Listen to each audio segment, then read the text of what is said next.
صدر ٹرمپ کے لیے ناقابل قبول علی خامنہئی کے بیٹے مجتبیٰ خامنہئی ایران کے نئے رہبر اعلیٰ بن چکے ہیں۔ وہ ایران میں ریاستی اختیار کے تقریباً تمام اہم ذرائع پر کنٹرول رکھنے والی طاقتور پاسداران انقلاب کے قریب سمجھے جاتے ہیں۔ اپنے والد سے بھی زیادہ سخت گیر تصور کیے جانے والے مجتبیٰ خامنہئی ایران عراق جنگ کے دوران فوج میں رہے ہیں۔ ان کی اپنی اہلیہ زہرا اور والد اسرائیلی فضائی حملے میں مارے گئے ہیں اور کہا جا رہا ہے کہ وہ کمزوری نہیں دکھائیں گے۔ ان کی تقرری اسرائیل اور امریکہ کے لیے ایک واضح مزاحمتی پیغام ہے۔ کیا یہ جنگ میں ایک اہم اور فیصلہ کن موڑ ثابت ہوگا؟ میں ہوں خالد کرامت اور یہ آج BBC نیوز اردو کے پروگرام جہانما کی ہماری ٹاپ سٹوری ہے۔ اس کے علاوہ پروگرام میں دیکھیے گا مجتبیٰ خامنہئی کی تقرری کچھ حلقوں کے لیے خوش آئند، کچھ کے لیے ناقابل قبول اور بعض کے لیے حیران کن کیوں ہے۔ اور ایک طرف جنگ رکنے کا کوئی آثار نہیں تو دوسری جانب 4 سال میں پہلی بار تیل کی قیمت $100 فی بیرل سے بڑھ گئی ہے۔ ایران پر 10ویں دن بھی حملوں کا سلسلہ جاری ہے، جبکہ ایران بھی اپنی طرف سے جواب دے رہا ہے۔ اسرائیلی فوج کا کہنا ہے کہ پچھلے ایک ہفتے کے دوران ایران میں تقریباً 3400 فضائی حملے کیے جا چکے ہیں۔ اسرائیلی فوج نے ایران کے علاوہ لبنان میں بھی حملے جاری رکھے ہوئے ہیں۔ لبنان کے سرکاری خبر رساں ادارے کے مطابق اسرائیلی فوج نے مشرقی پہاڑوں پر ہیلی کاپٹر اتارے اور آگے بڑھنے کی کوشش کی۔ حزب اللہ کا کہنا ہے کہ اس کے جنگجوؤں نے ان میں سے ایک ہیلی کاپٹر کو مار گرایا ہے، تاہم اسرائیلی فوج کا کہنا ہے کہ وہ اس سے آگاہ نہیں ہے۔ لبنان میں پچھلے پیر سے اب تک تقریباً 400 افراد ہلاک ہو چکے ہیں۔ ایک طرف جہاں جنگ بدستور جاری ہے، وہیں ایران کے نئے رہبر اعلیٰ کے انتخاب کی خبر آتے ہی سب یہ سوال پوچھنے لگے ہیں کہ مجتبیٰ خامنہئی کون ہے۔ ان کا انتخاب ایک ایسے سخت گیر شخص کے انتخاب کے طور پر ہے جو پاسدارانہ انقلاب کے قریب سمجھے جاتے ہیں، اور یہ انتخاب یہ ظاہر کرتا ہے کہ تہران جنگ جاری رکھنے کے لیے پرعزم ہے۔ مجتبیٰ خامنہئی کا ذاتی اور سیاسی پس منظر اور ان کی تقرری موجودہ حالات میں کیا معنی رکھتی ہے، اس کی تفصیلات بتا رہے ہیں رفاقت علی۔ آیت اللہ سید مجتبیٰ حسینی خامنہئی ایران کے لوگوں اور دنیا بھر کو ایران کے نئے سپریم لیڈر مجتبیٰ خامنہئی کے بارے میں ایسے معلوم ہوا۔ اگر ان کا نام آپ کو کچھ جانا پہچانا لگے تو اس کی وجہ یہ ہے کہ وہ آیت اللہ خامنہئی کے بیٹے ہیں جو اس جنگ کے شروع میں ہی ہلاک کر دیے گئے تھے۔ دارالحکومت تہران میں ان کے حامی اس اعلان پہ اپنے رد عمل کا اظہار کر رہے ہیں جو جنگ کے دوران تسلسل اور مزاحمت کا پیغام دیتا ہے۔ یہ بہت بڑی خوشی تھی۔ ہمیں واقعی سمجھ نہیں آ رہا تھا کہ اپنے لیڈر کی موت پر غم کریں یا نئے لیڈر کے انتخاب پر خوشی منائیں۔ مسٹر مجتبیٰ اپنے والد کی طرح ہیں، جتنے بھی امیدوار تھے ان میں سب سے زیادہ قابل وہی ہیں۔ لیکن سب لوگ اس خبر سے خوش نہیں تھے۔ ایک آواز آئی، مجتبیٰ مرد آباد۔ پھر دور سے ایک اور آواز آئی، مجتبیٰ مرد آباد۔ جلدی BBC کی فارسی سروس کو بھی لوگوں کے رد عمل موصول ہونے لگے۔ یہ انتقام لینے والا شخص ہے، انہوں نے اس کے والد کو مار دیا ہے اور وہ یہ بات نہیں بھولے گا۔ اگر وہ امریکہ سے بدلہ نہ لے سکا تو عام لوگوں سے بدلہ لے گا۔ میں امید کرتا ہوں کہ اسرائیل اور امریکہ اسے نشانہ بنائیں گے۔ اس کا مطلب ہے کہ کچھ بھی تبدیل نہیں ہوگا، بلکہ شاید اور بھی برا۔ بہرحال مجھے نہیں لگتا کہ یہ صورتحال زیادہ دیر چلے گی، مجھے نہیں لگتا کہ وہ زیادہ عرصہ ٹکے گا۔ اسمبلی پہلے رہبر اعلیٰ کے اس سے زیادہ قریب کوئی شخص نہیں چن سکتی تھی، اس لیے سب کچھ تقریباً ویسا ہی رہے گا۔ انہیں اپنے نعرے بھی بدلنے کی ضرورت نہیں۔ صرف ایران کے اندر حکومت مخالف لوگ ہی اس تقرری سے ناخوش نہیں ہیں۔ اسرائیل پہلے کہہ چکا ہے کہ وہ نئے رہبر اعلیٰ کو بھی نشانہ بنائے گا، جبکہ ڈونلڈ ٹرمپ نے انہیں ایک کمزور شخص کہا جو زیادہ دیر نہیں چلے گا۔ یہ سب ایک ایسے دن ہوا جب تہران کی فضائیں دھوئیں کے بادلوں سے ڈھکی ہوئی تھیں، جو اس حملے کی وجہ سے تھا جو ایران کی آئل کی تنصیبات پر ہوا۔ ایک مقامی رہائشی نے BBC کو بتایا کہ ان حملوں نے رات کو دن میں بدل دیا۔ تیل شہر کی آبپاشی نہروں میں بہنے لگا اور پھر آگ کے دریاؤں میں تبدیل ہو گیا۔ ایران کا کہنا ہے کہ وہ بھی جواب دے گا۔ یہ ویڈیو متحدہ عرب امارات کی طرف سے جاری کی گئی، جس میں ان کے پائلٹ ایرانی ڈرون گراتے ہوئے دکھائی دے رہے ہیں، لیکن کچھ ڈرون اپنے ہدف تک پہنچ رہے ہیں۔ ایران میں جب رات دن میں بدل رہی تھی تو تیل کی آگ سے اٹھنے والے دھوئیں نے سورج کو بھی چھپا دیا۔ یہ جنگ اس وقت شروع ہوئی جب سفارتکاری ابھی جاری تھی. اس نے پہلے سے پریشان حال خطے کو مزید ہلا کر رکھ دیا ہے. جو آگ اس نے بھڑکائی ہے وہ اب مزید پھیل رہی ہے. صدر ٹرمپ پہلے ہی کہہ چکے تھے کہ سید علی خامنہئی کے جانشین کے طور پر ان کے بیٹے مجتبیٰ خامنہئی کا انتخاب ناقابل قبول ہوگا، اور ایران نے وہی کیا جو امریکی صدر نہیں چاہتے تھے. اس پر آنے والے رد عمل پر بات کریں گے ٹرینڈنگ میں.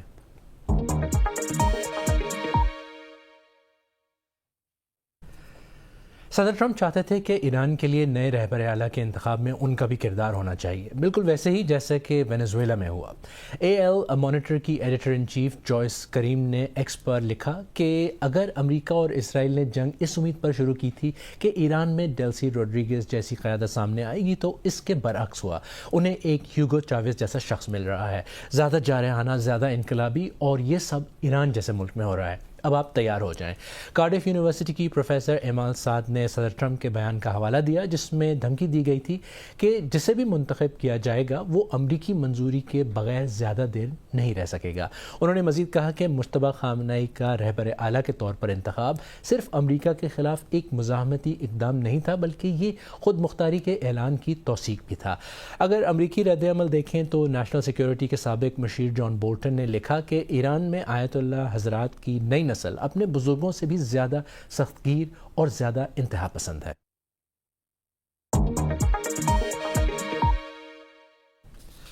اور اسی بارے میں مزید بات کرنے کے لیے اس وقت برلن سے میرے ساتھ موجود ہیں صحافی اور تجزیہ کار سحر بلوچ.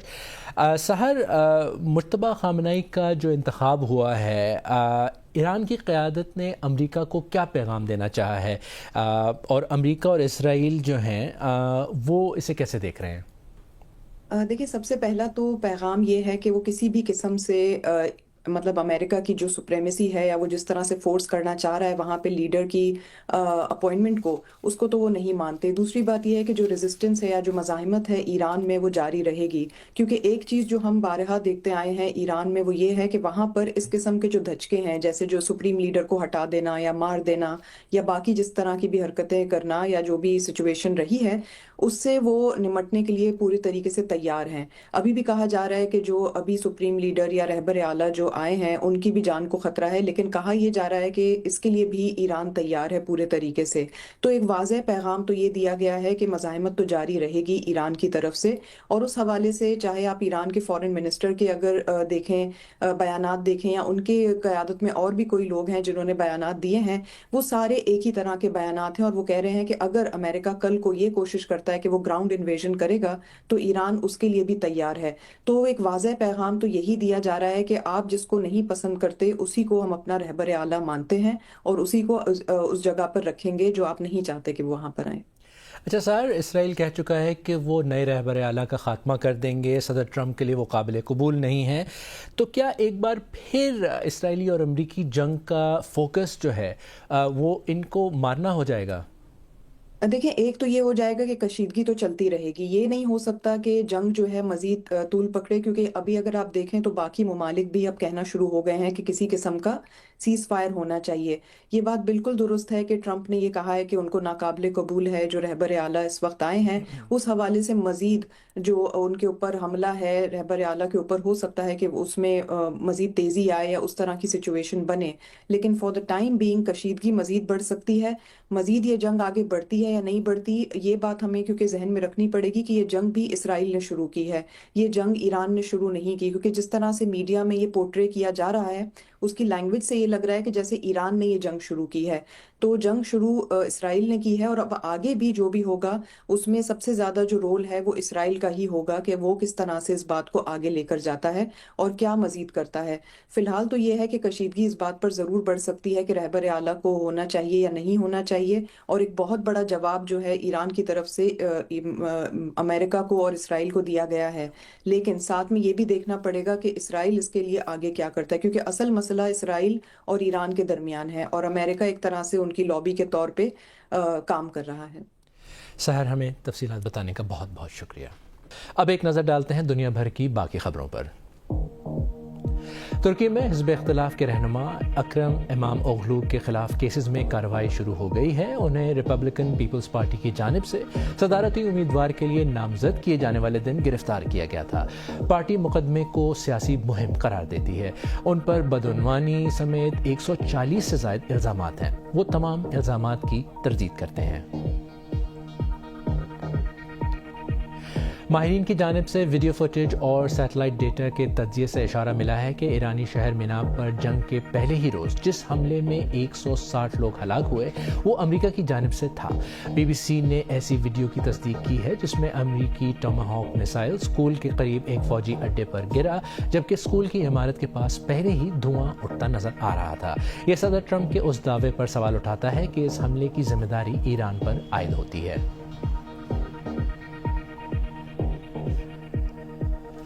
ناردرن آئرلینڈ میں ادویات کی نگرانی کرنے والے سرکاری ادارے کو 2 ایسی اموات کی رپورٹ ملی ہے جن کا ممکنہ طور پر وزن کم کرنے والے انجیکشن سے تعلق ہے.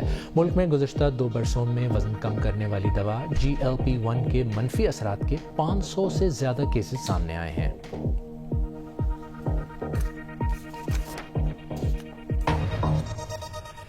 ایران میں جاری جنگ کے دوران مہنگائی اور عالمی معیشت کو شدید نقصان کے خدشات بڑھ گئے ہیں.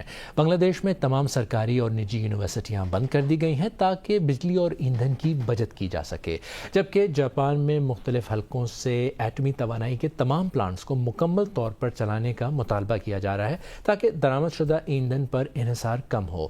کینیا، گھانا اور زمبابوے جیسے ممالک میں زرعی مبادلہ کے ذخائر ختم ہو سکتے ہیں جس سے درآمدات پر انحصار فوری طور پر ختم کرنا پڑے گا. پچھلے ہفتے تک تو تیل کی مارکیٹ میں نسبتاً سکون تھا، لیکن ایران سمیت خلیجی ممالک میں توانائی کے بنیادی ڈھانچوں کی تباہی کے مناظر جب سامنے آئے اور منڈیوں میں تشویش ہوئی تو حالات بدل گئے. اب حالات کس سمت میں جائیں گے، اس بارے میں تفصیلات کے ساتھ ہماری ساتھی کرن فاطمہ. اس ہفتے کے آخر میں ایران اور خلیج کے دیگر حصوں میں توانائی کی تنصیبات کو پہنچنے والے نقصان کی تصاویر نے خدشات کو بڑھا دیا ہے اور امکان ہے کہ آئندہ دنوں اور گھنٹوں میں منڈیوں میں مزید اتار چڑھاؤ دیکھا جائے گا. ایران اور عمان کے درمیان واقع آبنہ ہرمز سے پوری دنیا کا خام تیل کا تقریباً 5واں حصہ اور قدرتی گیس گزرتی ہے. گزشتہ تقریباً 1 ہفتے سے یہ راستہ بڑی حد تک بند ہے، جس کے باعث تیل اور گیس کے ساتھ ساتھ جیٹ ایندھن اور کھاد کی ترسیل بھی متاثر ہوئی ہے.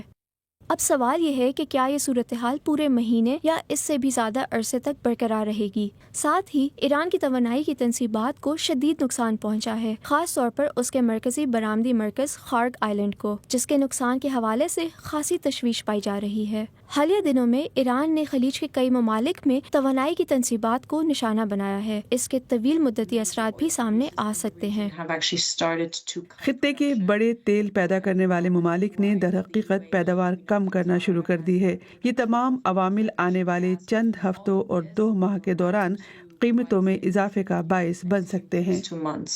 دنیا بھر میں پیٹرول اور ڈیزل کی قیمتیں واضح طور پر بڑھ رہی ہیں اور اس کا اثر مختلف ممالک کے پیٹرول پمپس پر بھی محسوس کیا جا رہا ہے.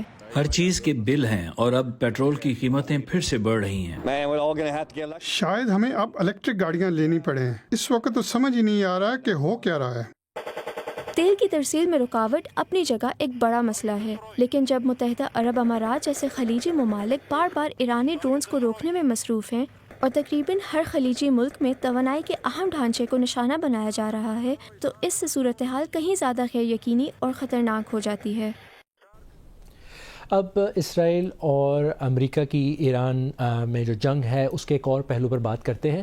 دیکھیں، ایران پر جو حملہ ہے امریکی کانگریس کی منظوری کے بغیر شروع ہوا. کوئی بھی امریکی صدر کانگریس کی اجازت کے بغیر جنگ نہیں شروع کر سکتا. پھر ایران پر حملوں کے بعد یہ سوال بھی پوچھا جا رہا ہے کہ کیا یہ جنگ عالمی قوانین کی خلاف ورزی ہے. اقوام متحدہ کا تو کہنا ہے کہ کوئی بھی ملک کسی دوسرے ملک کے خلاف اس وقت تک طاقت کا استعمال نہیں کر سکتا جب تک یہ اس کے دفاع کے لیے نہ ہو یا پھر اس کی اجازت خود اقوام متحدہ نے دی ہو. مزید تفصیلات کے ساتھ غضنفر حیدر.